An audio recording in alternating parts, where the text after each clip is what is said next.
ça leçon peut passer mon kuna par rapport na ba pasteur à mon appel par rapport ya bateau yo ya zago bundela pour batouana normalement il fallait batia makelele ti makelele penda ya solo wapi adjoint na e na éveil pathotique wapi bato éveil pathotique boza wapi na otuna bino nye parce bozo banga Olanda moni lozo banda Olanda yo ano vani nyo batela ba no mezo tinda ka passer mukuna on est ensemble donc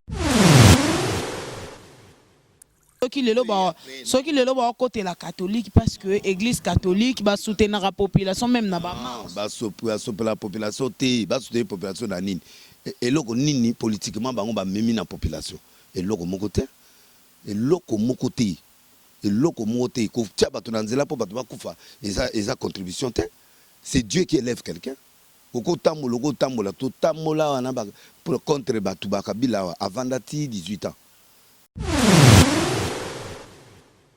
moni biso boto mesena ba prison avec mon kuna kokate au mata banda olo baba boya baba bomanga donc a kokate pour biso yo tozo ba prison ba to kota bandolo to kota ba makala to kota ba gelem ba coup de fouet ba nini donc toza net ba blessé de guerre biso toza boto ba blessé de guerre o rapenda que professeur en épreuve extraordinaire 20e dan donc de toza. Pourquoi responsabilité à présidence, il y a une église des réveils? Non, c'est ce que nous refusons à partir d'aujourd'hui. Il faut le système on a qui est catholique d'abord la présidence, deuxième les protestants non. Il faut faire le système à rotation. Non, quand il faut former ngate ponga biloko na ponga mutu so asiminga il faut kufata.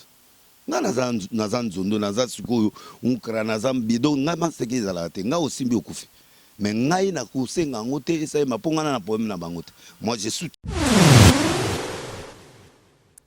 Je crois au président de la République, je soutiens le président Félix et puis je suis reconnaissant envers le président Kabila. Ngana zaka mutu clair, ngono mutu congolais nyoso ayebi na minute so otuni Denis. Je soutiens le président Félix. Dans théâtre, il a fait passer les alliances, on ne les casse pas comme ça. Parce que si on casse l'alliance, la conséquence c'est qu'il y a laissons Dieu faire son travail. Félix, il perd du temps. Il faut attirer dans 2 ans. 2 ans, pas 3 ans. Pour aller dans la campagne de 2 ans.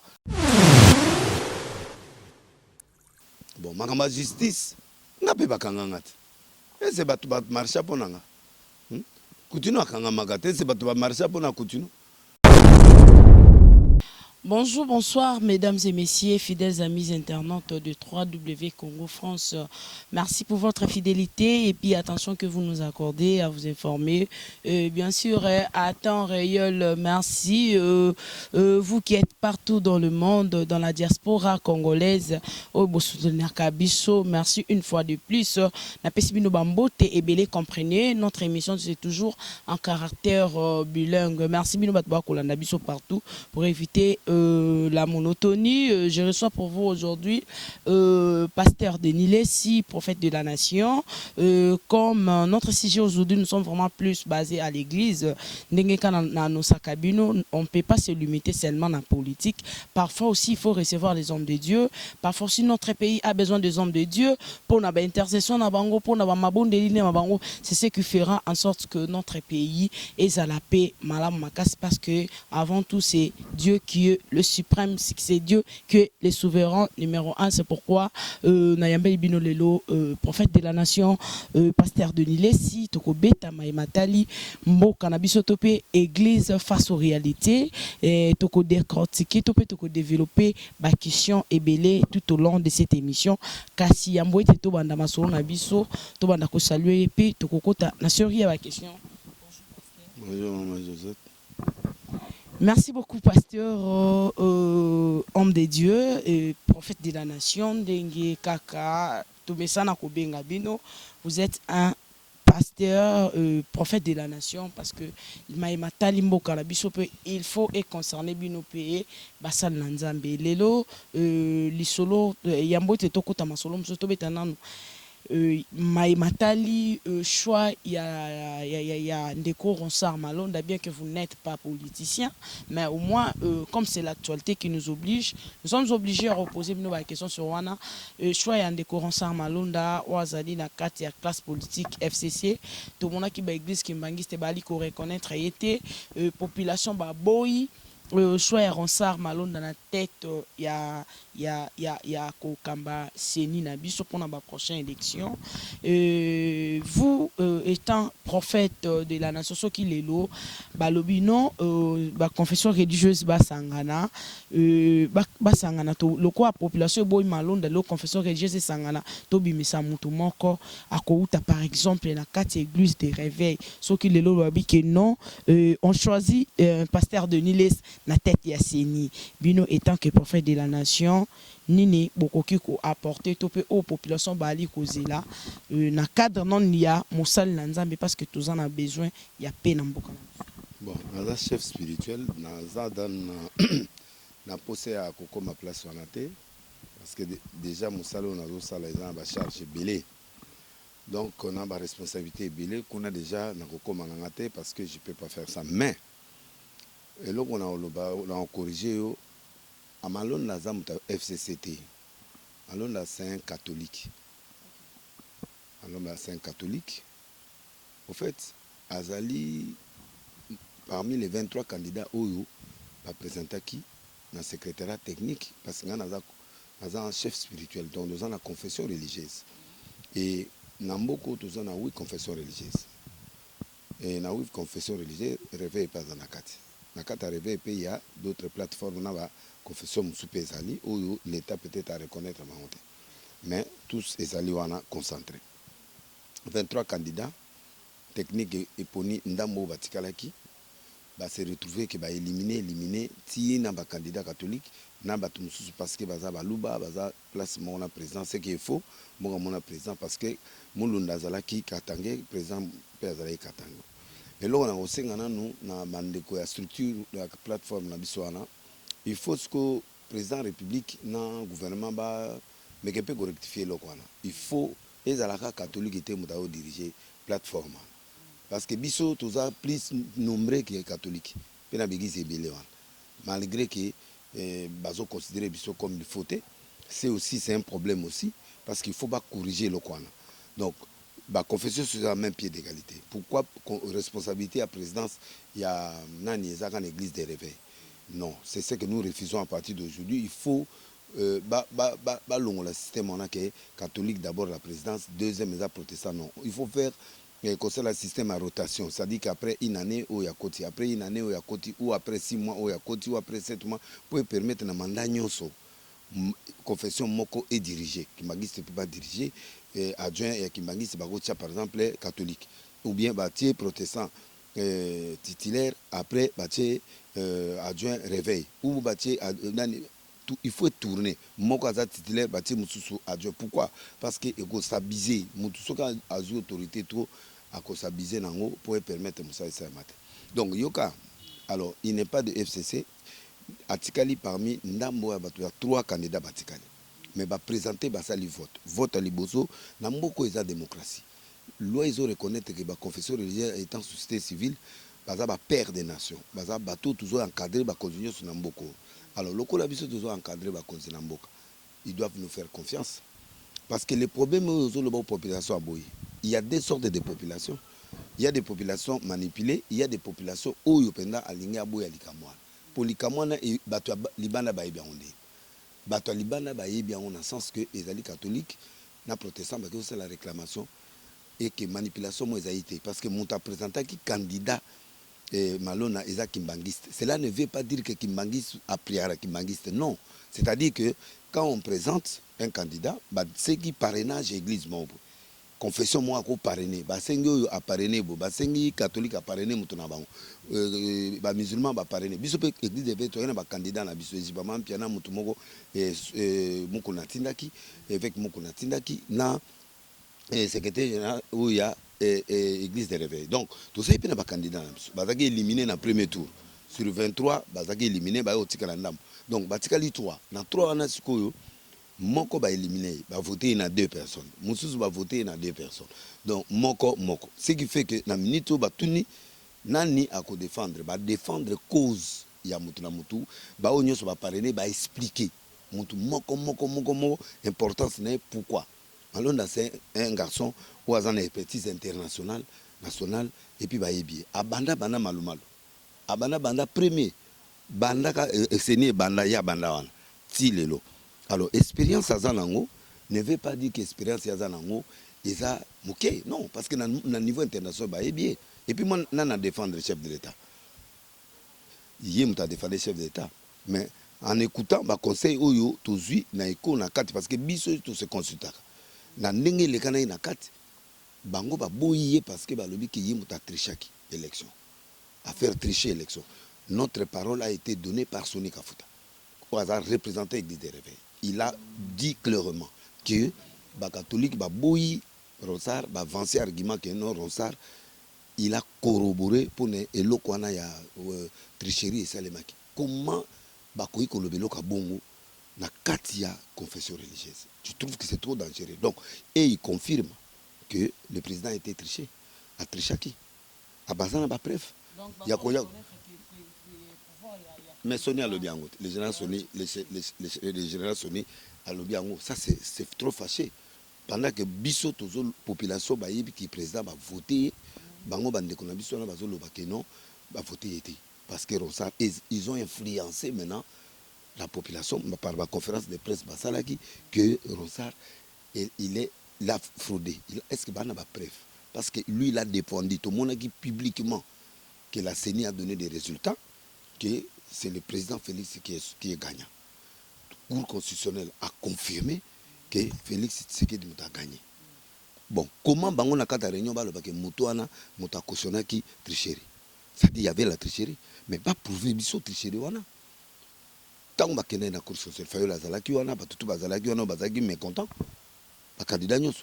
Mais Cour constitutionnelle andimi alobi que non ba vérifier bilo wabi yaleki. Bon siko catholique siko azur résultat na wapi.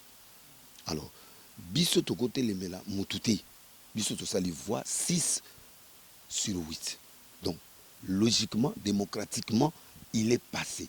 C'est l'influence de ces deux nani wana sali que makamwa fuite moko ebima que non Ronsard a sa crédibilité. Ce qui mutona bango abimaka. Ce qui muta protestant abimaka. Il est temps que batu église de réveil pour comprendre qu'il est temps qu'on soit unis. Qu'on soit unis. Les politiciens nous ont divisés. Il est temps qu'on soit unis. Et soutenir l'église de réveil pour permettre que Bisso, tous sont toujours faibles. Or, ça, on est mécontent. Nous, moni les loyo, batindi batu, non, il faut botter les mélamoutouana et qu'on se prépare pour les jours qui viennent. C'est-à-dire quoi? Vous favorisez la rue, que la rue est bima. C'est normal la population qu'il est mal informée. La population est fatomoka. Mais à propos, il y a Général Sony Kafuta parfois ils ont propos trop Kafuta propos face bango tango babandaka bango tango malma la bima qui babuka l'église. L'église est sacrée. On ne peut pas toucher l'église. Marche ça au normal. Quelle que soit l'issue du problème, dans mboka oyo bato sa église té mboka les a bien. La malédiction va tomber sur les gens. Parce que, est-ce que au marché a un problème?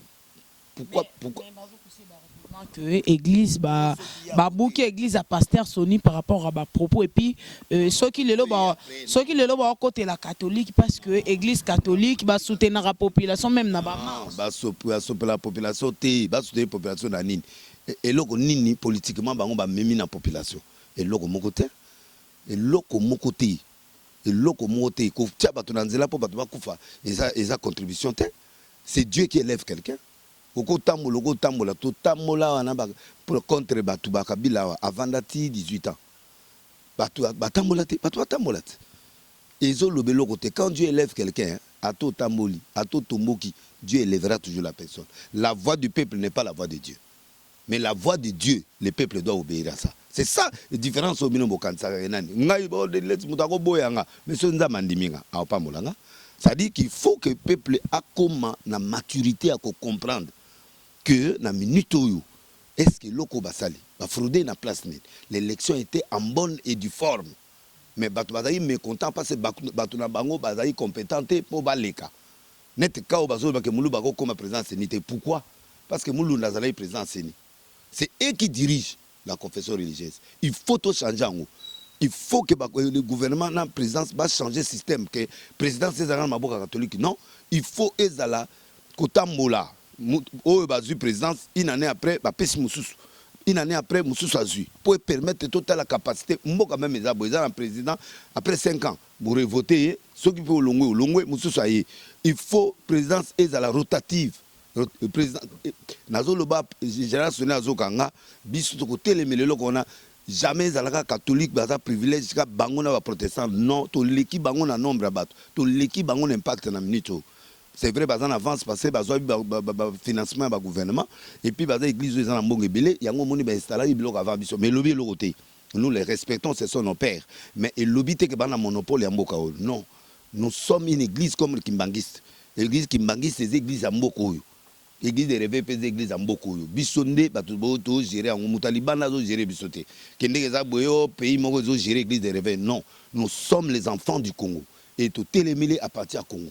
Donc, tout ça différent na bateau, bazo dictat Libana. Donc, Bisonde, tout ça Boye, tout va permettre de bouc église. Non, tout ça très très mécontent.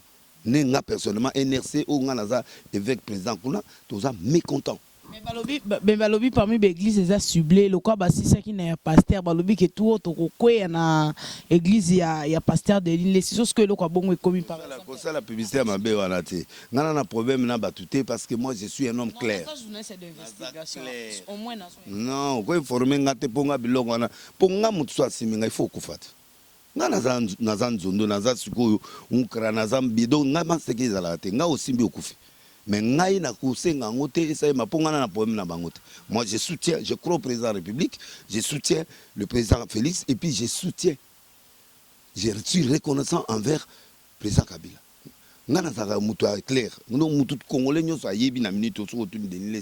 Je soutiens le président Félix, je crois en lui et je crois à sa réussite. Mais je reconnais. Ndena reconnaître Mobutu, ndena reconnaître Mouzé, ndena reconnaître Nad.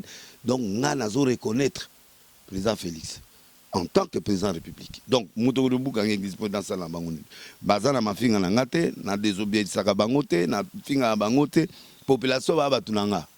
Donc, ba o nyon sozo mona badota molana baza batunanga. Donc, ba ko si ba ko de l'eau ngate.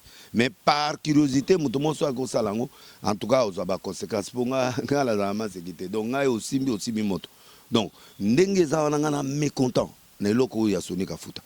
Marche ça bien, il faut pas tamola. Il faut pas tamola. Et puis, n'enga loba qui peut catholique na protestant bazana na monopole ya Congo te.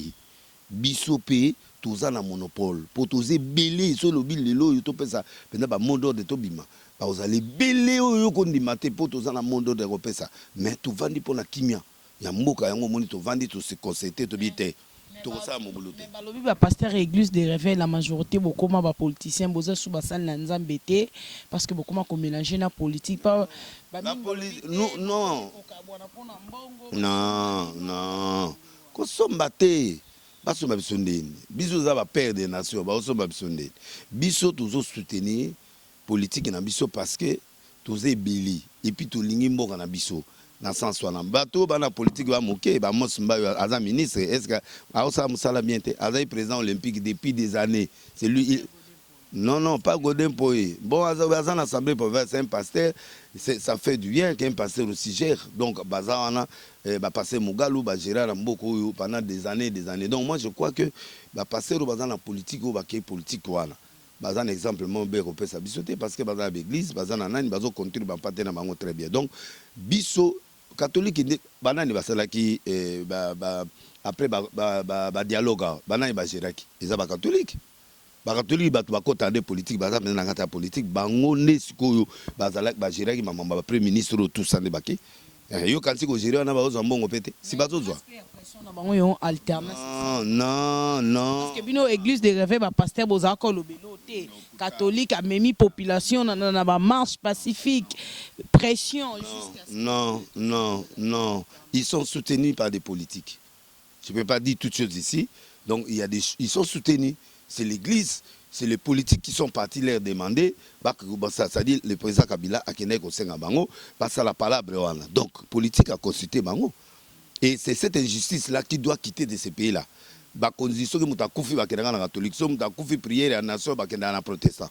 Et bango nde bazo entêté babiloko wana pour permettre ce que mais soki bakome na besoin biso babengi biso. Alors toko boya pe sikoyo po au cas où par exemple bazo honorer biso te, pe bazo pesa biso ba moyen o ko permettre to vendre cette église de réveil te. Donc le problème c'est quoi? L'église de réveil est divisée par les politiques pour bayebi to ebelé na sens wana mais que biso de to za boy ke baso biso na combien. Tosoma bandako avant biloko wana, tosoma ba mituko avant biloko wana. Président nyonso akoya okute église. L'église est éternelle.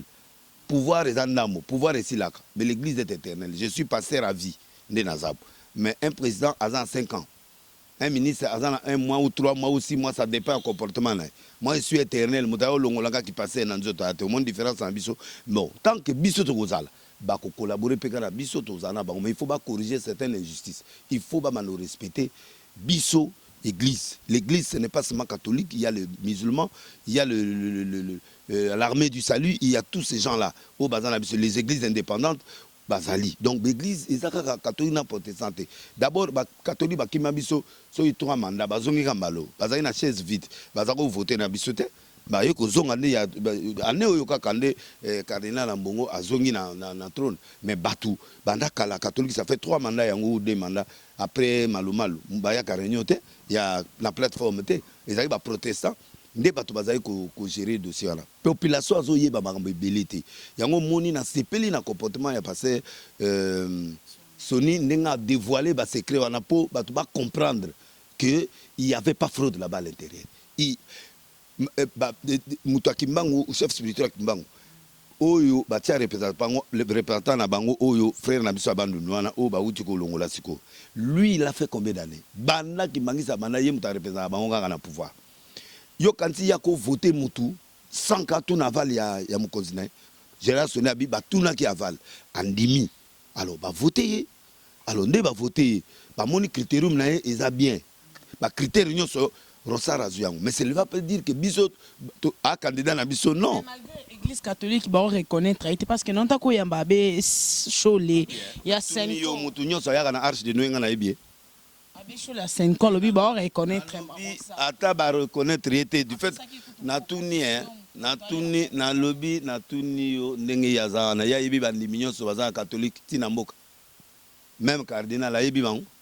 Motoya en église. Est-ce que Batoussou a des baptêmes ailleurs, mais catholique? Si vous avez catholique, comment? D'abord, critère au comment les athées à la membre de l'église, non. Le critère, dans la loi, même dans la constitution, ils ont pu s'attendre que Moutouane fois dans la confession religieuse, non. Mais il peut être soutenu par une confession religieuse. Attends qu'il va retirer, Attends, Moutouane va parrainer qui est caca. Le col va parrainer qui est. C'est normal, va qu'on retire, mais le vote est déjà fait. Donc le col va voter qui est. D'après la démocratie, va bien qui peut dans le parlement, va entérimer. Maintenant, ce qui le président a décidé, ce président dit bon, pour la paix, il faut tout ça la boue, ou pour ceci, il faut tout ça la boue. Mais la procédure, tout est qui dans le parlement. C'est au président maintenant d'apprécier ce qu'a dit que sur le terrain, les sous. C'est le pouvoir discrétionnel du chef de l'État. Mais la procédure du vote, il y a c'est normal. Alors, maintenant, la rue a quel problème? La rue, il y a des gens, même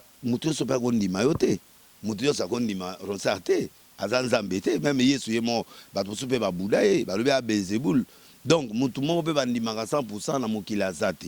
Mais ce qui le président trouvé que non, pour la paix du Congo ou pour ceci, bon, on va aller encore revoir. Ça, c'est le président de la République. Pour il a signé que, ou a signé que, na tieye ou na kochaite. Bon, et l'autre, c'est beau na Congo la manipulation. Il ne faut pas que la population soit la manipuler. Pour ceux qui votent, on a tout voté par exemple catholique. Et c'est mon boulet. Ceux qui votent par les musulmans sont éliminés. Les banani réveillent éliminés. Les musulmans sont éliminés. Donc, il y a un jeu démocratique. Ceux qui ont voté, ils vont voter, mais comme il y a un consensus 6 sur 2, qu'on a un candidat, nous sommes Donc, pour dire que, dans la minute où Ronsard est sorti en bonne et due forme. Mais c'est au chef de l'État. La population peut encore marcher à Boïpé locaux. Mais ce que l'organisation légal, et qui peut même première fois que tu as mon Congo ou deuxième fois, le ministre a démissionné. Et c'est un plaisir. Pour que l'homme va résister à rater. Donc il faut qu'il tire un écota dans Katsamboka, mais tout bomanati, tout pendant makilate, pour na mutu moko boui. Non. Est-ce que tout mekié nanoté? Est-ce qu'on ne peut pas faire des garde-fous ou qu'on permettre que le président Seni, ou ya commis na Congo, on dirait président de la République? On dirait président Seni, on dirait président de la République. Non, dans le pays, même dans le Brazza, on dirait président Seni, tout est bien. Dans le Tanzanie, dans le Sénégal, le président a l'élection bien. Dans l'Afrique du Sud, tout est bien comme la Seni. Tout est bien comme la Seni. Dans le Congo, tout est comme un bastard. Donc, tout a commis star, président Seni, président Seni. Non, minimisons cette histoire-là. Donc, il y a un consensus, ce qui est président a ordre. Pour nous, on peut ça, mot ce que ça donc il faut que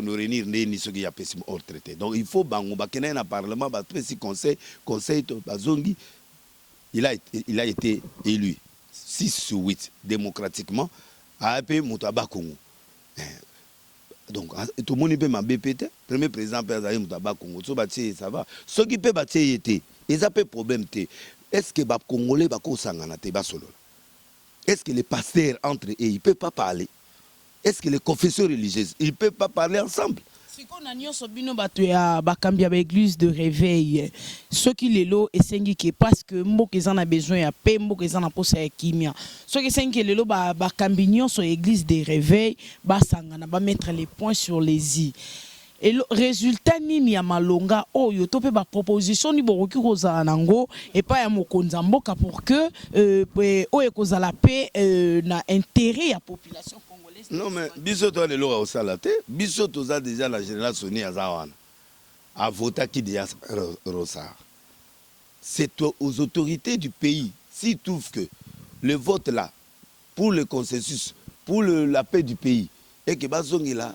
Mais candidat on bima musantu azana ba kanzango tukukuta wana ndenani oyo aza musantu penda ki lisu moyate ali ata un franc ya mboko te loba docteur mokwe mutu wa tukuchata de loba docteur oyo ya komi prix Nobel de la paix pour na omona ngate ube batia te papa kelani wana on a église de batia nani yebisanga et c'est mogola monseigneur musengo ba no tia non.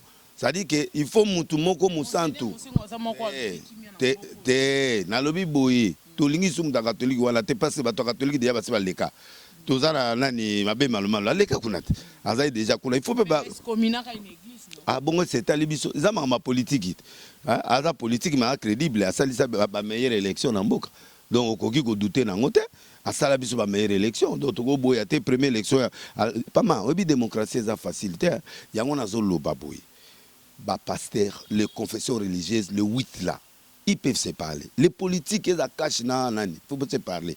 Cash représenté par le président Félix. Et FCC représenté par JKK.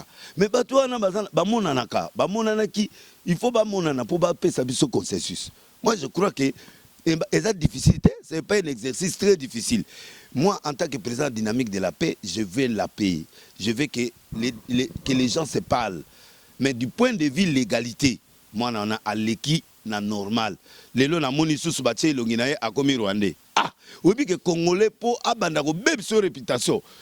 Donc ba commissaire ba tukabila yakana bango après ça ba passeport congolais papa ngana kutana na chinois na Angleterre, ala passeport congolais. Chinois awalo balinga ah prophète de l'Église, oyi bingate. Donc ngakut na kamwa yebingabi oh le kana TV nzondo.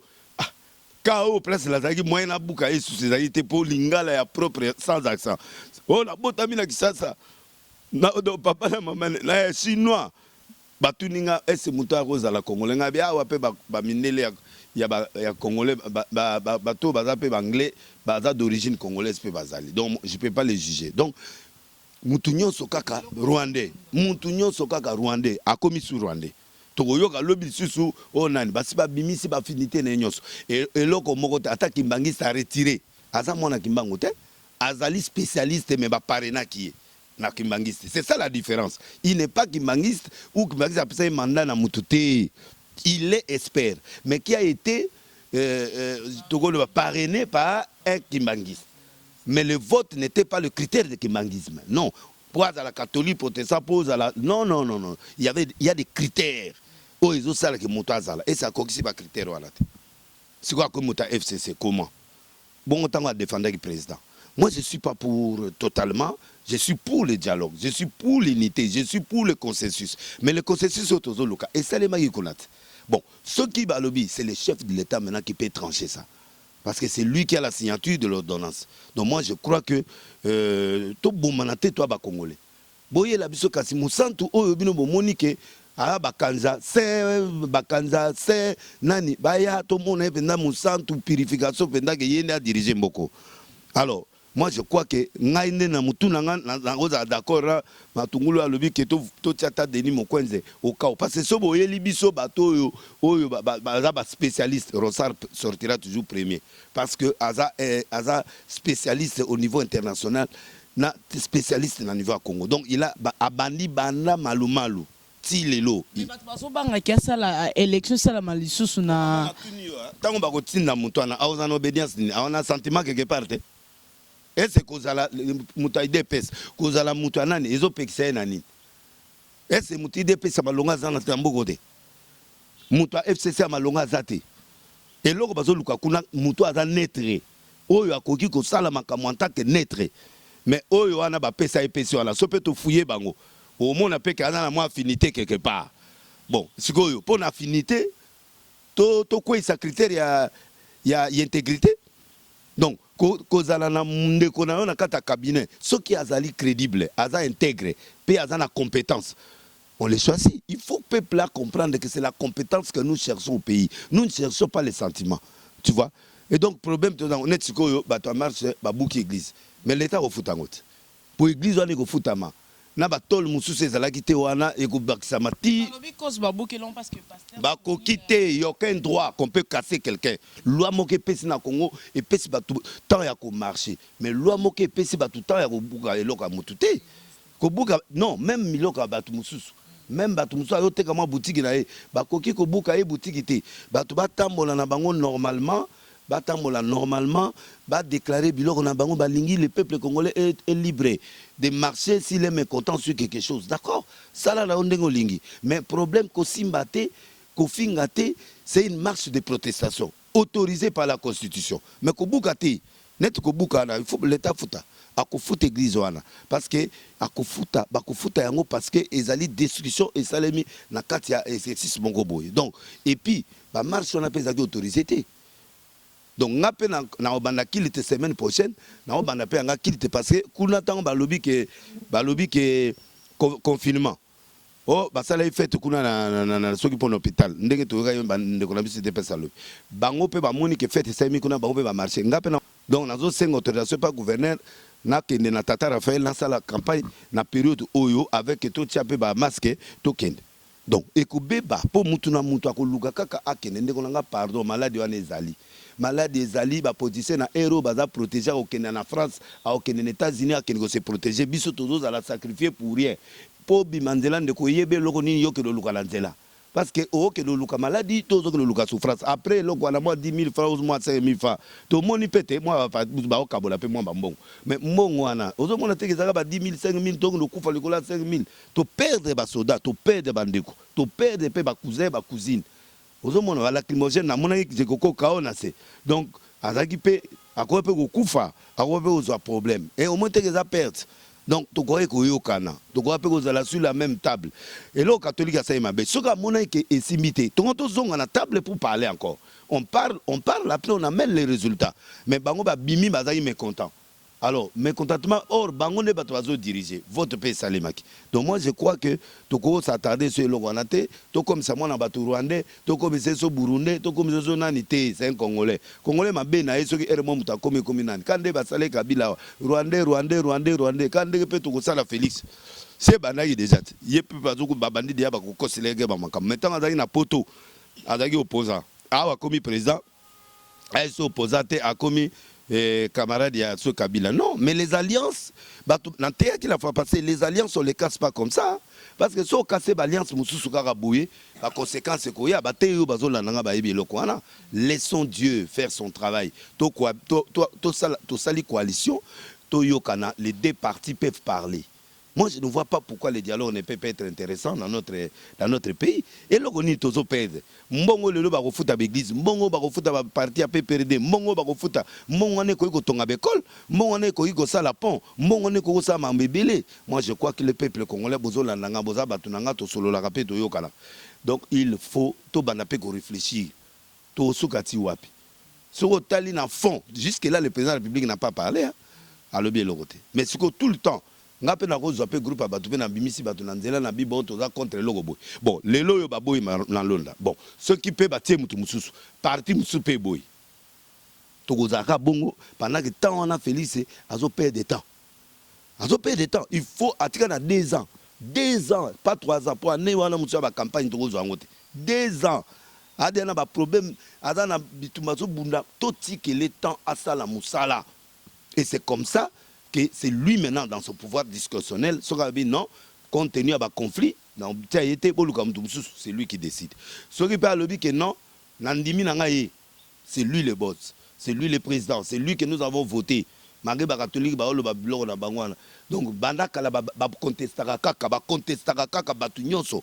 Ce que mutako bimande na katolika mutsantu, bo ye mo kabe mal abimande. À cette élection à ça là. Donc moi je crois que il est temps au côté en temps à maturité.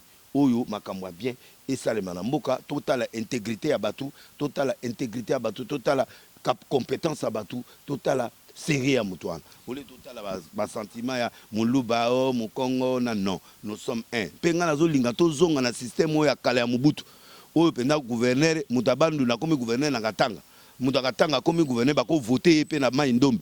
Donc c'est comme ça. Tribalisme et zalagité na biloko na mais depuis to comme vous gouverneur na Katanga zaka mutakatanga ça nous crée des problèmes. Et puis nazo réclamer pe Mobutu. Faut ba komisa Mobutu héros.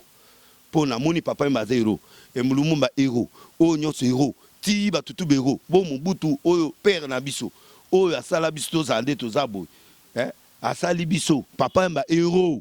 Mobutu asala ba pont maréchal, asala biso ba palais du peuple, asala ba biloko nyonso na mboko oyo. Babuka kasi biloko na nyonso po Mobutu tozolela Mobutu azonga. Il faut Mobutu ebemene pe zonga ba pesa héroïsme. Akoma pe héros national po a maintenant mboka na paix pendant des années. Mobutu atonga. Mobutu apesa biso mayele to comme na on a héritage à danser to comme libina lelo ba danseuse loquette to pete biloko na nyonso e wuti kai pa Mobutu. Donc o mutu tout passe na erreur to zaro bina makasi atikila biso ti ba papa mbalelo ba kombero likola parce que dans wana o to kola na ba tata mine to koli ya o moni bana mwana Congo so tirga morceau musique ça au ça 3 minutes était au Zakao. Donc pour dire que nous devons reconnaître na pesa prophétie on n'est pas présent Kabila na période ya Nabi na schéma de 12 il faut bazongisa ebembe ya Mobutu. Papa Tshisekedi azongi. Batutu bazongi. Kassaou bazao. Batutu bazaba. Papa Simon tout bisu tout bazao. Siko Mobutu asalani. Oyo butikiye libanda ya mboka etike na kata Maroc. Biso to ozela. Eponga soka ye na olela ye. Na kolela ye na ndenga lisegite po aza papa. Oyo asala biso to zalabo. Na regretta. Sona bimanga na ba période oyo ya Mobutu. Menga lelo na ta 25 immeubles. Pour tata na pesa talate donc ndenge na zabu na regretaka ermoa Mobutu na obima sima mukongo na yo donc ndenge zabu il faut pas reconnaître. Je comprends au landaka parce que a pesa talate na mbongo te c'est un papa tu le bat tout à l'heure que pour papa na pesa talate mais ozata na 5 immeubles. Non, c'est une façon de l'honorer pour montrer que papa na azagi na kati ya souci ya batu. Voilà. Merci beaucoup, prophète. Tobetanon nous lisolo topé maimatali évêque Pascal Mukuna. Évêque Pascal Mukuna depuis que Azali na kati ya prison, compte tenu à ba propos naé, compte tenu à ba makambalba, il est temps faut Congolais aille ba vérité, il est temps faut Congolais vive la vérité. Le évêque Pascal Mukuna Azali na kati ya prison kasi ba inquiétude des allées vis-à-vis la population ba te ba koloba non apparemment ba pasteur ba yo kanate apparemment ba pasteur bazana attente ndengeni lelo évêque Mukuna zana prison donc comme on attaque rassemblement monté il y a groupe il y a pasteur il y a minene il y a mboka na biso ko ça la réclamation pour la libération na ye pasteur Denis les prophète de la nation l'homme de paix yo olingaka kimia lelo avec Pascal Mukuna zali nini to exhortation nino koki ko pesa na bana nzambe to pe na diaspora congolaise bali kolanda biso parce que jusqu'ici pasteur Mukuna dossier na itoza koyeba te et komi wapi surtout que ezali pe médiatisé. Bon, pasteur Mukuna l'évêque Mukuna c'est un grand homme de ce pays. Mais mutafundi eza mwasi mutafundi nde tozomona officiellement eza mwasi mutafundi alors bato bazaki moi trop réservé pour na koyeba eloko nini ezolekana parce que biso nyonso tolingi kokangama na ye te po tozosambela mpo na ye mais sikoyo moto ake kofunda ye eya mwasi soit disant viol soit disant baarme babiloko ebele oyo eza na kati wana bon makambo ya justice nga mpe bakanganga te ese bato bamarsha mpo nanga kutino akangamaka te ese bato bamarsha mpo na kutino c'est-à-dire que bato mosusu bazolobaloba mais eza na badossier mosusu nga ntango naye na prison awa si bato baza kotonga ngai mais bayebi vérité te batongi nga mpe bapase mosusu mpe bafingi mpe bon eza exercice difficile il faut supporter elongo azopesa nga kanda bato nyonso oyo bazakoloba on est avec toi baza wapi babungi yango ozomona mboka oso ozobunda komba na yo bundango yo moko ndenge nzambe atindelaki yo kotalela mutu te kotalela maloba wana te on est avec toi ye wana aza kuna na kati ya prison toomona te eloko libanda si yo uti olobango yo moko mpe journaliste d'investigation osali effort mpe ya kobundela ye donc mutu nyonso toujours soki leader nyonso soki azwi problème bato bakimaka ye kaka alors c'est pourquoi il faut tokóma mayele toevitaka baproblème oyo komema biso na badésastre omoni biso boye tomesien na baprison évêque Mukuna akoka te omoi te abandaki koloba bana boya babomanga donc akoka te mpo biso oyo tozwa baprison tokota bandolo tokota bamakala tokota GLM coup de fouet banini donc toza neti bablessé de guerre biso toza boye toza bablessé de guerre oyo kapendaki professeur en épreuve extraordinaire 20e dan donc nde toza wana akoka te alors soki akoka te oyo ozolanda nga koluka baproblème te parce que koluka baproblème esika problème ya te mpo soki okoka te tika alors eza leçon mpe passer Mukuna amona par rapport na bapasteur amona mpe par rapport ya bato oyo ya aza kobundela mpo bato wana normalement ifale batia makelele ti makelele mpenza oyo ya solo wapi adjoint na ye na éveil pathotique wapi bato éveil pathotique boza wapi na otuna bino nye parce bozobanga olanda moni luko ozobanda olanda yo wana ovandi nyo obatela bana mais ozotindaka passer Mukuna on est ensemble donc passer Mukuna kobima nzambe to utanga bakondana nga 10 ans mais na bima te nga ona libanda nzambe si tu es honnête soki aza innocent a obima soki aza innocent te alela nzambe place azali nzambe obimisa pe mais eloko nga na regretter pa ya évêque et ali kifala tia biso direct ata na chaîne na ye biso soto tia ba chaîne na biso po permettre direct on esale ma population amona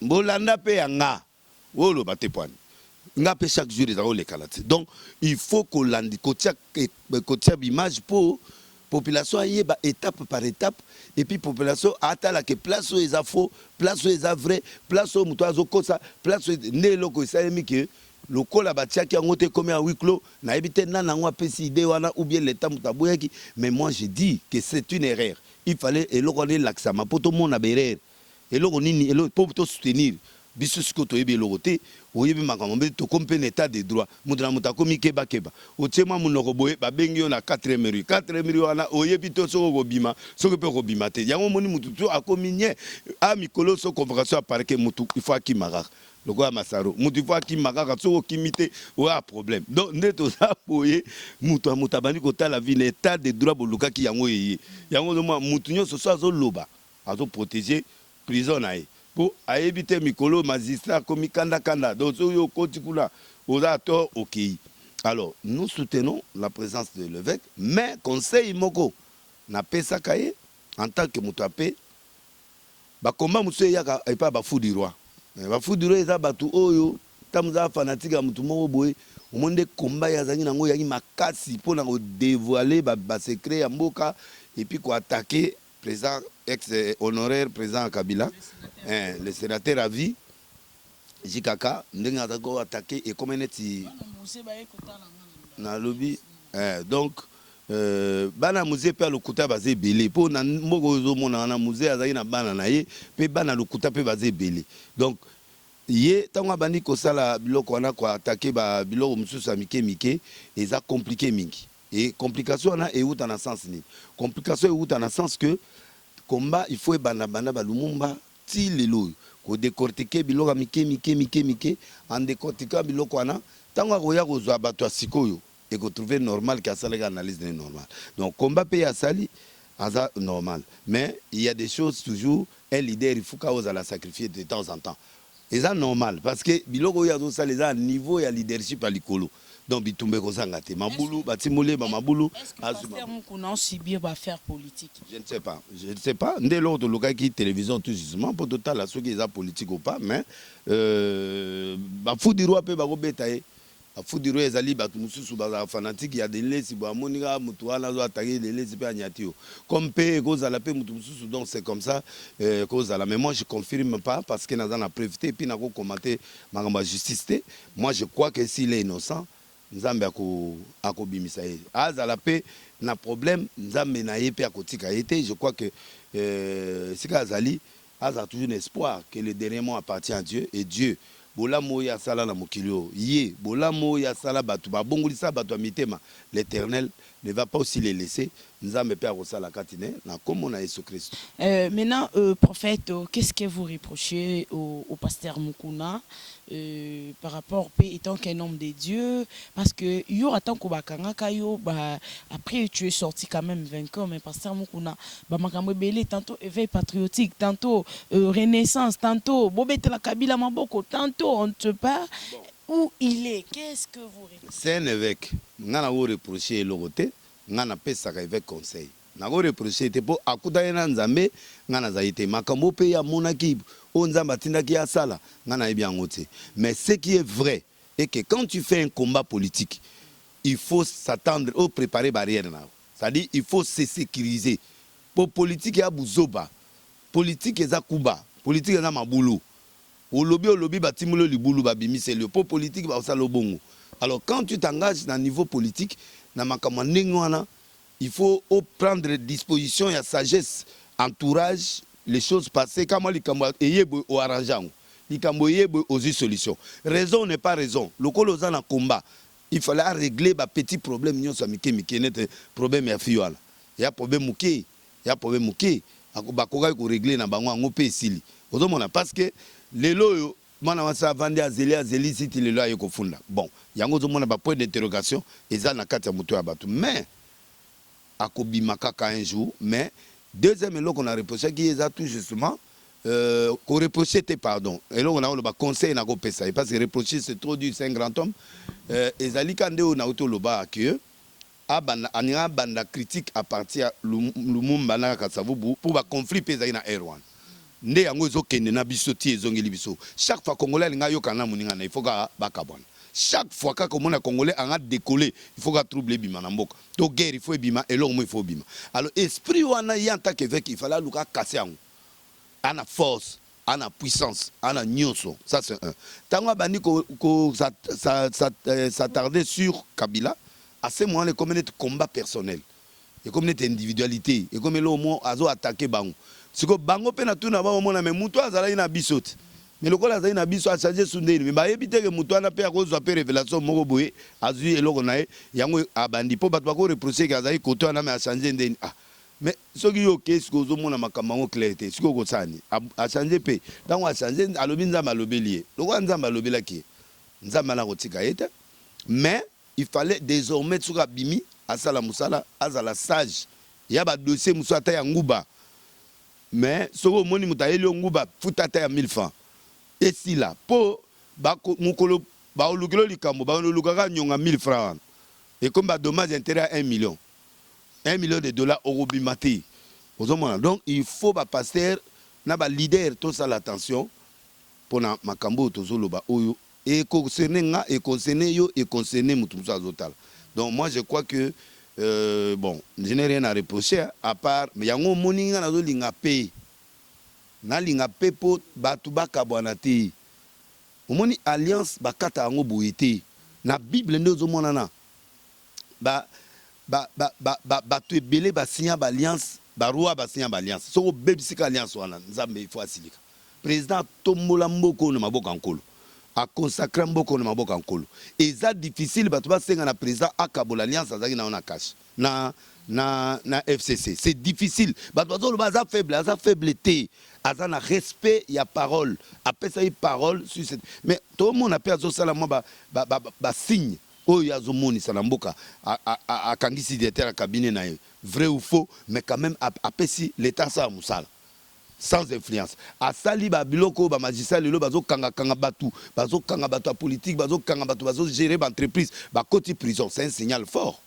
Il faut tout le monde que vraiment Félix a fait un travail fort et ce signal là c'est déjà bon pour Nabiso. Mais si koyo batu na yeba profiter na ngote pour bal senga ka ko kabwana.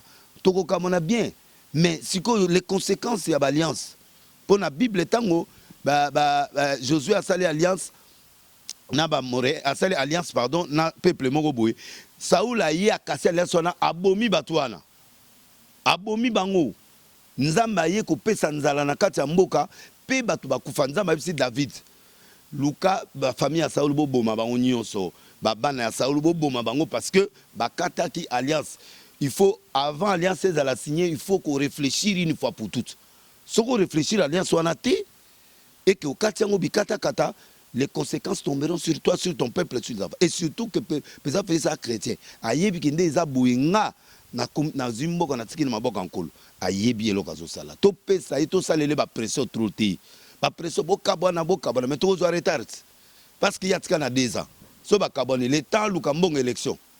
Ba député na pe bazoka ba nyongona na ba futi ba nyongona te. Député na obima lisusu. O abimi sikoyo yo kanti tango ba kene su ba nani so ba parti ba parlement yo ba voter lisusu rien. Bon, donc eza trop de tozonga suna ba transition. C'est pas bon. Je crois que to pesa y chance. Toyebi pe ke azaki na morceau dur na neo ya koti. Il y a encore 2023, il peut récupérer et puis à Rosala, mais je crois qu'il va réussir. À réussir, à 80%, ça va. Les restes, il y a l'économie, et ça, il en a après, même la France, il y a crise. Même les États-Unis, crise des ACAC.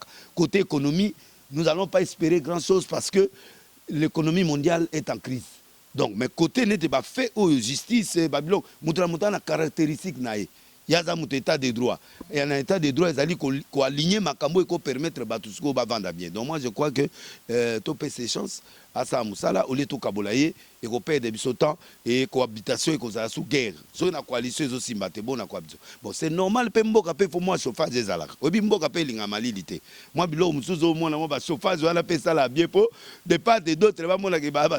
Donc il faut pas mon agébé, moi, côté, paye moi, chauffer pour Mboka paye surtout Bani Malili du 1er au 30 de Mabé. Moi, chauffage, mais pas au Bouka, pas au Salamabé, pas au Sabo. Mboka paye moi chauffage des alaks pour avoir signe du temps. Moi, je crois qu'en tant qu'homme de paix, au marché, ça a un problème. Mais quand on casse, ce sont des éléments très importants. Et je crois que la population n'a pas contribué par contre, je suis pour. Mais mon problème est que tout cassé, tout bébé, tout simba l'église. Pour ce tout simba, catholique. Donc il fallait pas simba l'église, mais moi aussi je ne peux pas accepter qu'on touche même l'église catholique. Même l'église de Zanélé, pour respect. Président je sais que les gens sont en colère, je sais que les gens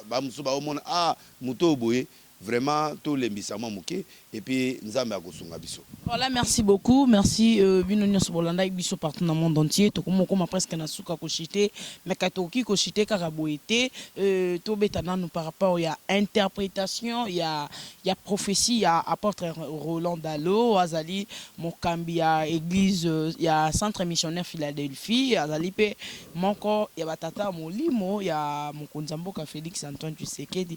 Par rapport il y a prophétie nae ndenge batbali ko limbo solo bato musu ba ki comprendre dango na ndenge nango prophète de la nation pasteur de Nules pesa biso na ba éclaircissement par rapport à prophétie apôtre Roland Dalo na ba bazali un peu na ba difficulté à comprendre sens ya message oyo apôtre Roland Dalo a pesa qui par rapport ya mboka na biso po ba comme ko ça nango comparaison na prophétie ya pasteur Walesa et belé ba kolobate ezali continuité ya prophétie ya pasteur Walesa non président de la République mais okoki kolimbolela biso na explication nango claire nazongima moke mama Mobutu pour bato ba comprendre nango bien avant de répondre na question nao tango Joseph avant daki bakunda Joseph a pesé prophétie à l'obi avant bo kende bo reconnaître nga même Moïse tango ayi magé puissance na ye il n'y a pas de successeur sans qu'il y ait une préparation.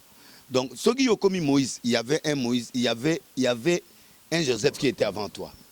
Yo journalisme yo bandi batouso ba banango avant yo. Donc, il y a continuité. Alors, quelqu'un qui est là, il doit reconnaître où azana kat. Mobutu nenga zawana azana père. Et tant qu'on a commis père, il faut to zo mikwa na yezonga na mboga na ye. Tant que ekozonga te, décollage pe ko salema bien te. Ça est loko na lobi ngo parce que wutaki na kata prophétie. Et bato pe ba yebi ke côté muso azayi pe ba chef coutumier ngana zana makamba coutumité mais quand un chef aussi vous reconnaître été botiki ebe mené libanda et memaka mabe na mboka Laurent Dalo a prophétisé guité. Il y a une différence entre prophétiser, donner la parole de connaissance ou donner la révélation. Pour bato bazo condamner tata bato c'est prophétiser. Prophétiser veut dire parler avec exactitude. Alors bien logo moi ezotambolanga na mutu. Est-ce logo etambola mutu eza prophétie? Prophétie ezalaka direct avec précision, solution immédiate. Un prophète parle la pensée de Dieu sur la personne. Alobi nazo sentir logo moi côté la na mutema ezo mata. Ça c'est pas la prophétie. Ba côté la mutabatu makambote et logo matelier. Nde logo na ya moni matela ki yoan. Et la prophétie et la prophétie prophétie, ce qui est pesami, c'est-à-dire qu'on est condamné. Ce qui est révélé est condamné. Dès que Saloba qui est président au Koufa, mais Bakouta n'a pas présidente. Liwa ngwe ce qui va. Donc Bakouta n'a qui. Yango zomona lelo est commis mutuyo sa commis prophète. Il y a des apôtres, il y a des prophètes, il y a des docteurs, il y a des pasteurs, il y a des évangélistes. Prophète en est na boé des nations. Donc on a bêté loko na on peut sango schéma na solution. Nde na bêté na RTNC. Na bitala makambe koya. Maladie moins koya elekisida image ezali na RTNC bakata ko démission tala makambe koya il y a 4 présidents de nazomona nazomona Félix président Félix nazomona vérité des jeunes nazomona président honoraire nazomona Jésus. Donc il faut mutazaka moko président il faut azala moko pour ceux qui te créent ce conflit. Donc il y a nazomona na lobaki solution zaki le président Félix a mekakotia bandeko na ye ensemble. Ba solo la. Bon, il y a déjà na président honoré ba solo la. Mais avec les autres, na salaki initiative ngana kendati e pa ya Fayoulou. Na zui Fayoulou, na bibo kutana yo na président Félix. Muto a mema biso to kende kuna, muto na a continuer l'isola ngote. Fayoulou était prêt à partir expliquer à son frère que voici. Donc, na za ba preuve, ndé na lo ba c'est Adam Mutunde Konanga to Udine Mboga Moko côté Moko. Donc, ce qui n'a pas ça qui sentiment, on ne pas naïf. Mais je suis très honnête devant Dieu, peuple à mon aïe, père bien. À ça qui est fort, quand les gens disent qu'il n'a pas fait d'effort, Anima, toi qui n'a pas de président Félix, Bayo Kanaba solo. Anima, Abi, c'est pas mauvaise chose, toi Koutana, Bisou Mbale, toi solo. Et puis, n'a pas CP, conseil, ou qu'on permette pour n'a pas pour n'a pas Seni. C'est aux ongles Seni. Si tu as besoin de soutenir, mais il y a le Bible local. Si tu as un intermédiaire, à l'obio, président Félix, à l'unité, dans les rotabi à finir trop. Ah, et c'est mon tour de l'obana moutunde. Donc déjà à dérapaki et blessé, mais n'a pas mal on a comme ça qui n'a pas été pour cela qui nous comme ça, il y a aux blessé, à ôter sous batunanzela. Yango monique na tika la bon tous la kaka tous la rendez-vous na comme ça que so na zai muta epelisa moto mais na kenda na yebisi mais na calmer na mino aza occupé moi ba voyage to relancer mais Moutouana tango atuni parce que n'a pas numéro à faire. To kenana moutouana za proche na c'est un conseiller proche de konaye encadra kapé. To comité kuna alobaki aiki na mandat na été alobi le mambebele allez Fayulu pe a découragé na. Mais j'ai fait ça en tant que moutapé, j'ai négocié. Donc le président j'ai négocié. Donc ce qui veut dire que ya makamusu ba conseiller ba pesa président conseil mususu permettre que na minute il faut la paix. Il y a la père. Faut na minute c'est lui le président de la République du Congo. Donc azana temps ya kobenga to lingi ba dialogue ya ba 3 jours 5 jours ba to ya po ba zo mbongo ala tete. Moi loko mo ata journée mo kaka ba kutane ça ke bisu puto yeba. Fayulu yaka mwana mère yaka na no. Oyo yaka na no. Oyo yaka na nani Moïse Katumbi yaka. Nani Jean Pembemba yaka. Nani po mudura mutu ana zana iloka malamu personne na mboko. Na pesa que exemple lobi Moïse Katumbi batabandu de tosali réunion pour na kotia ba morgue na bandu batabandu ba musu bazwa ba $100,000 ba opesa musu bazwa ata muta pesa te loroti mais muta futela biso sale za Moïse Katumbi mais a muta katanga il nous a donné l'argent pour organiser na kolia na ude pas premier ministre mbongo ezagite papa izenga na kekuna ba pesa ke loroti l'état nazo bima na uzi téléphone mo par exemple Moïse Abenginga na yemba ngutie pa na ye alobi na ngai mais il faut combien na pesi montant a pesi mongo sur place na ke na futi interne ba le ba le fufu ba le frite ya batu akatanga o ba pesi mongo donc ozo comprendre que azape na bien na ya sala lelo équipe oyo eteki Congo mobimba Manzembe comme équipe moko eketi ba ebeti Congo yebani Mobutu asala combat ya li foreman batu ba yebi Congo na poto po na combat na batu so ba yebi ko situer RDCT un américain yebi RDCT mais tango oyo kaka likamba le sika li foreman abundaki atek image alors yango zo mona Mobutu en tant que mfumu il faut bazongisa ye awa to lelaye ngamda liboso na dans l'aéroport par rapport à prophétie la prophétie té et ya eloko matelier et alobi eloko mo ezo matela ngai bo eloko ezo matela nini et a pensé et a likanisira ye mais lokola za mutu na nzambe et a une parole de connaissance et a une révélation moko bazui mais en est dit l'éternel té et a été obligatoirement ko sa mabongo mais alobi pe mabete alobi que dans mon l'âge d'or et goya après Tshisekedi. Bon, je peux un peu golobaté parce que tant de gloire c'est bandi na Congo. Oh yazo benga âge d'or et c'est bandi. Et loro nyonso tango e bandaka e kolaka malembe malembe. Donc yé muta bandi ango. Même l'état de droit n'est pas or. Mais à contredicter parce que yé pas aza prophète à quoi ba discernement té à comment ne loko mais biso pi photo aider pour tout discerner. Ce qu'il a dit n'est pas mauvais. Mais âge d'or c'est bandit. La gloire est déjà au Congo. Pour gloire est dans le Congo, il faut que l'issa masiko et kende. Vous comprenez? Donc, na héros, il y a des signaux forts déjà qui nous ont malade dans le Congo. So moninga na yé, ko sakola biloko te ba passer tout changer, ba politicien tout changer, ça dit que Dieu veut intervenir. Il a déjà commencé à intervenir au Congo. Vous comprenez? Et ce qui fait que na minute gloire est dans le Congo. Yango zo mona na expliquer ba passer to fungwama totika loyenge totika basi totika baloyenge totika miyibi totika biloke belé na ba peuple biso nyonso na peuple na ba to pouvoir tokanisa siko peuple ponza gloire okita na église bato batie feu aux années église mais ceux qui église azaki honnête les 8 confessions là bazaki d'accord ensemble est-ce que likamo lingi sala ya problème na nzela te alors l'église a besoin d'être intégrée sentimentée. Oh, pour Moutounanga l'équité ou pour Moutounanga l'équité. Non, nous on doit être là pour Dieu et pour le peuple. On vote quelqu'un qui est digne malamoko. Makambo sili. Sauf que tu quand na kati kuna to bandeli, pas que ce bima libana. Makambo se bimi de libana.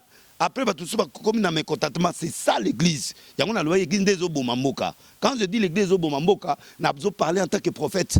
Donc n'engeza na minute oyo batoazo bomambo que église oui parce que tala ndenge nini bakoki kozwa consensus na quantité peuple lo batoazo kufa likona bango surtout dans ba pays penda développer ndenge na memakamo yesuka wate on se comprend donc toza na démocratie moko nini donc papa Laurent Dalo c'est un grand homme de Dieu un grand serviteur de Dieu mais loke matela qui est za prophétie pour bato ouais prophétie même moyo kabundale saloba qui présent au kufat au moins te ka kufite ti siko dia présent kufite parce que à Kenaki comme on a président ya maïbango pour ceux qui devaient se prophétiser muta okufa soute soki mutu wana amoni yango abandi kosambela asengi pardon na makambo nzambe azo reprocher ye akufa su te parce que ce qui est révélé est condamné ndenge mpe ye mpe alobi wana ke azimire koya après président koya c'est une façon na ye ya komona alobi bongo mais nzambe azolanda makambo oyo azoloba wana te parce que soki mutu wana bareprocher eloko mosusu à ce moment là abandi kosala effort net nga na web c'est abeta fort ndenge eza siko dans 2 ans tout est possible à celui qui croit dans 2 ans nzambe pa kosala mama minene na Congo dans 2 ans nzambe akosala ba grande chose mais naza pour ye dans le sens que à exprimer eloko ne matelaki ye na nzoto mais il fallait que ne peut exprimer eloko na en face à moi na po bandoki pe bakozwa eloko na bakoma yango moni bakomo ko interpréter yango mabe aza apôtre Laurent Dalo n'habite sur apôtre je crois apôtre Laurent Dalo. Je crois qu'en tant qu'apôtre, il est là pour installer les églises. Un prophète et un bisoboui. Alors, il faut un boulot là. Il y a un Congo, il faut un pasteur, ça là où Congo, il pasteur a comme prophète. Il prophète a comme apôtre. Il apôtre a comme nan, papa mécanicien, nan électricien. Bah des choses différentes. Ah, bon, si vous êtes mécanicien, vous avez l'électricité. Au moins que vous interpréter ma bé, il peut avoir une parole liée. C'est ce qu'il a dit. Faut pas battre le bagage de prophétie. Hier moi le bagage de prophétie à la petit drapeau à lobby le temps du juin na yoge lo ke matelinga. Et lo ke mateli wana ça dit que c'est une parole. Ils ont matana katinae, ils ont l'accès lo komombo. Et ce qu'il a dit n'est pas 100% ils a fauté mais l'interprétation du temps. Et puis il faut pas tout condamner payer. Aza courageux. Ya ko loba pe likambo o place ba busu pe ba lobate parce que en réalité aussi le président Félix ne peut pas réaliser tous ses rêves en ce temps-ci là. Compte tenu de la coalition, on a un bilog belé belé, corona et côté na kati, bilog belé côté lié. Donc côté na kati amanda na guerre na Kivu Banine, il faut qu'on lui donne du temps. On lui donne du temps et ça l'a trop dur n'a été parce que il a eu beaucoup de problèmes à l'intérieur pendant sa période et puis par perturbation il a eu trop. Donc donnons-lui le temps. Mais peuple congolais tout respecté pardon. Corona pour modelo bat bazo tambola net ozo tambola na bakitambo to mona batu ce que loko ngo penza ezubi batu ai na ebite ndé to sokela merci là na Yesu ezali kolo na biso je crois que nani et puis na rosenga mama to bandi ozo tu na ta vision na non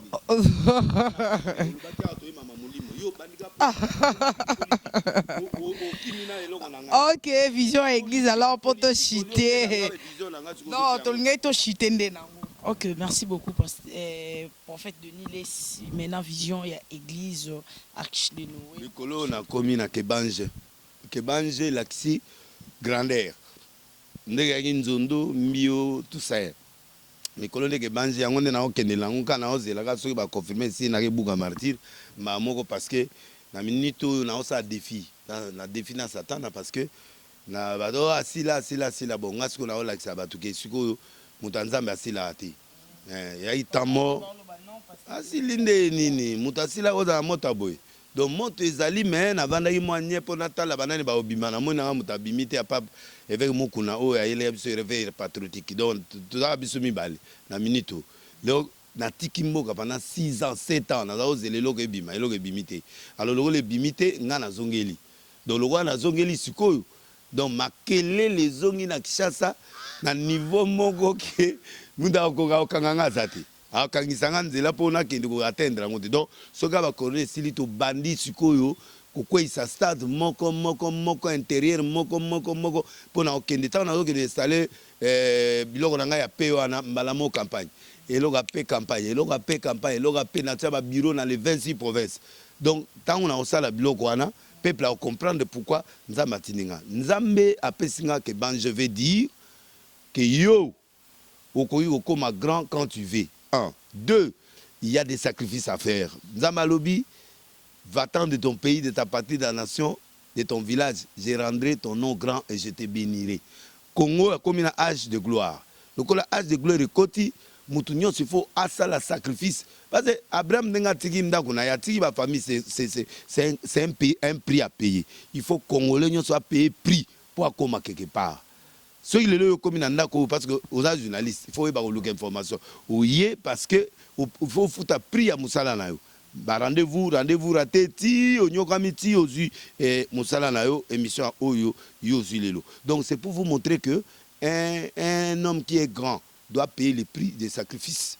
ya bilo musu faut tika ba relation musu faut kata ba bilo musu faut buka ba bilo musu faut sacrifier il faut ba concession na kati ya vie na yo concession makamusu salaka kala il faut tika ngo po ozwa komwana yango nazo sala ba live chaque lundi jeudi na samedi na page nanga pour na côté ya matéana bato ba comprendre que naza d'abord prophète et yango na renvoyer bino na page les sidé nasila mama mutasila za bongo donc nde naza boye on dirait qu'on a botami ga lelo na botami lelo po moto na nango mikolo ngaye bala kisasa botika ngala no tranquille boko mona bo pesa ngata boko mona ata mabula ngo bazoti mola pona yoki ba passer basilikaki ba musu ba salanga ku ya mwasi bon lokwa ba zelanga ku mongo boye nde ba salanga ku nde basale passer bokuna OK ba okokanga te parce que nasina yebi yango déjà ngape na zuma yele nde za na ngape na zuma yele ke bozo lukanga ngape na zuma yele mikolo donc bo s'attendre nango te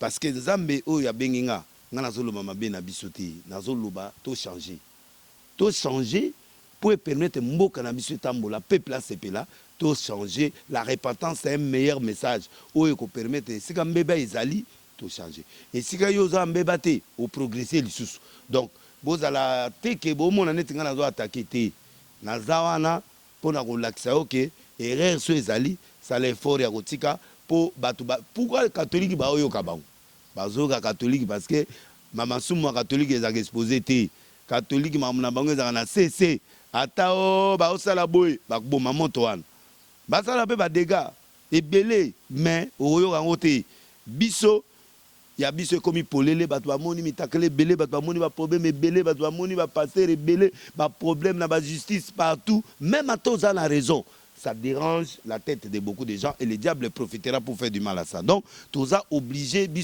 tous à la modèle, Mikolo Tozo Kende, avec modération. Faire tout ce qu'on peut faire, il faut à la modérer.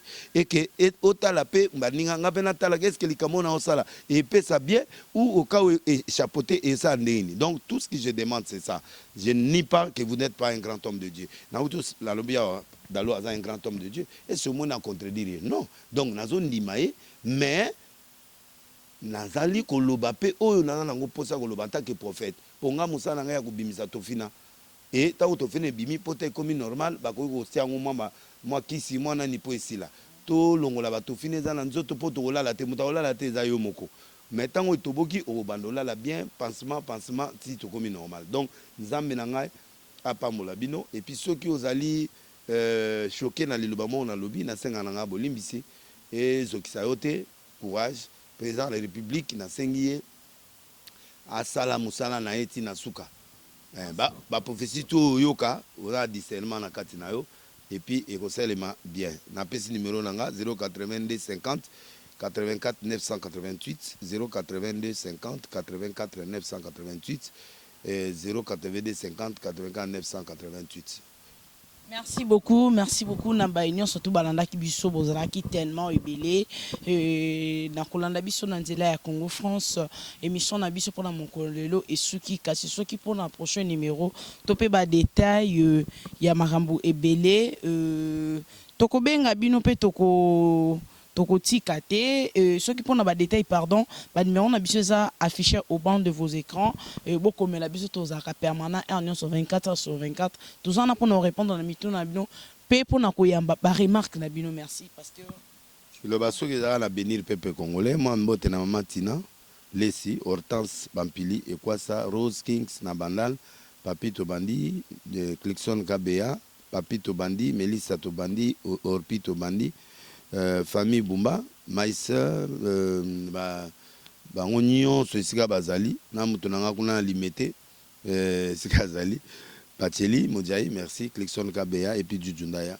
Na Pesimote, na régime Manzono TV pour mission na bino nyonso et les gars kuna. Donc, Serge Dakane na équipe na nyonso Bazali kuna, Nzambe apamola bino et puis na pesi merci penayo. Merci beaucoup. Équipe technique nayo. Pour na musala kitoko pendenge boye vraiment ko visiter nga awa nzambe nanga azala nzambe na bino amen.